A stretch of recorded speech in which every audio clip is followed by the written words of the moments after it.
ప్రధాని నరేంద్ర మోదీ, రాష్ట్ర ముఖ్యమంత్రి చంద్రబాబు నాయుడు, ఉప ముఖ్యమంత్రి పవన్ కళ్యాణ్ సహకారంతో మచిలీపట్నం నియోజకవర్గ అభివృద్ధికి ప్రత్యేక చర్యలు తీసుకోవడం జరుగుతుందని మంత్రి కొల్లు రవీంద్ర స్పష్టం చేశారు. గత ప్రభుత్వం నియోజకవర్గ అభివృద్ధితో పాటు రోడ్ల అభివృద్ధిని పూర్తిగా విస్మరించారని ఆగ్రహం వ్యక్తం చేశారు. కూటమి ప్రభుత్వం అధికారంలోకి వచ్చిన తరువాత రాష్ట్ర ప్రభుత్వం సహకారంతో 50 కోట్ల రూపాయల నిధులను వెచ్చించి నియోజకవర్గంలోని R&B రహదారి నిర్మాణానికి పూర్తిగా నిధులు కేటాయించడం జరుగుతుందని చెప్పారు. గ్రామీణ ప్రాంతాల్లో ఉన్న రోడ్లను పరిశుభ్రంగా ఉంచే బాధ్యత ప్రతి ఒక్కరూ తీసుకోవాలని, ముఖ్యంగా రోడ్లపై దున్ను ట్రాక్టర్లు, చక్రాల ట్రాక్టర్లు తిప్పడం వల్ల రోడ్లు త్వరగా పాడవుతున్నాయని చెప్పారు. మరీ ముఖ్యంగా గ్రామీణ ప్రాంతాల్లోని ప్రజలకు మౌలిక వసతులు కల్పించడమే ప్రభుత్వ ముఖ్య లక్ష్యమన్నారు. పట్టిపోసినటువంటి పరిస్థితి కూడా లేదు. కానీ వాళ్ళు వచ్చిన తర్వాత దాదాపు ఇప్పటికీ R&B రోడ్లు కానీ, అదేవిధంగా ప్రాజెక్ట్స్ కింద కానీ, నాబార్డు కింద కానీ ఇప్పుడు దగ్గర ఒక 50 కోట్ల రూపాయల వర్కులు మనం మచిలీపట్నం కాన్స్టిట్యున్సీలో ముఖ్యంగా గ్రామాల్లో కంప్లీట్ చేస్తామని చెప్పి సందర్భంగా చెప్తాను.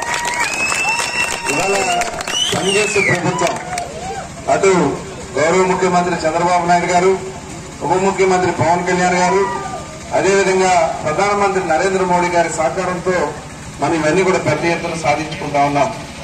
ఇవాళ మిమ్మల్ని అందరూ కూడా కోరేది, మనం కూడా కొద్దిగా మెయింటైన్ చేయాలి.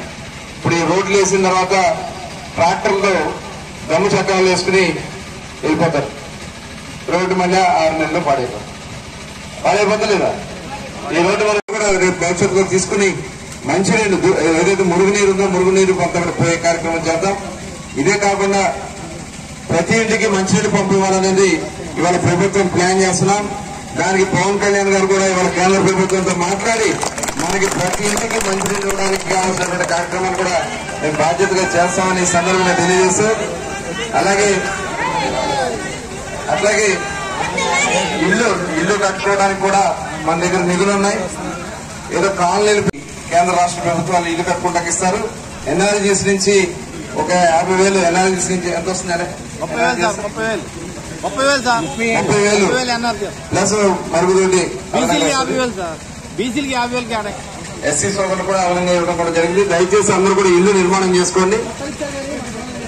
పట్టాలు ఇచ్చే స్థలాలు లేవా? ఇప్పుడు దానికోసం కూడా త్వరలోనే హౌసింగ్ వాళ్ళతో కూర్చుని అందరికీ ఎవరికైతే లేవో వాళ్ళకు కూడా మరి గతంలో పట్టాలు ఇస్తే మనం ఏం చేయలేం, కానీ కొత్తగా పట్టాలు ఇచ్చే వాళ్ళకైతే 3 సెంట్లు భూమి ఇచ్చే కార్యక్రమాన్ని మనం ఐడెంటిఫై చేసి 3 సెంట్లు, గ్రామాల్లో అయితే 3 సెంట్లు, పట్టణం అయితే 2 సెంట్లు ఇచ్చే కార్యక్రమాన్ని చేద్దామని ఈ సందర్భంగా తెలియజేస్తూ, ఏమా ఎలా ఉన్నాయి? పెన్షన్లు అన్నీ వస్తున్నాయా?